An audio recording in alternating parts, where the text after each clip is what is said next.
Hi, I'm Peter and I'll be your instructor in this course. I'm a computer science student from Germany and I've already received several scholarships during my studies. I started programming when I was around 14 years old, and by now I've already helped teach several programming courses at university as well.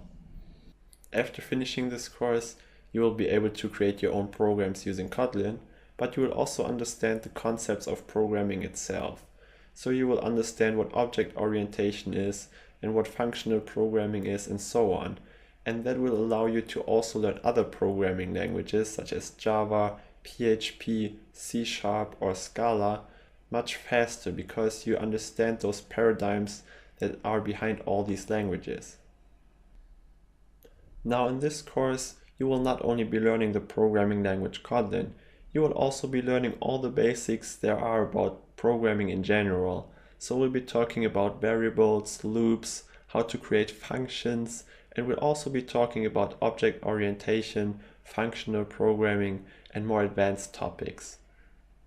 Also, this course contains several coding challenges where you can put your knowledge into practice. And whenever you're having trouble or questions along the way, you can always ask me in the discussions. This course is suitable for students of all levels. If you're just completely new to programming, that's completely fine. We're going to cover all the basics.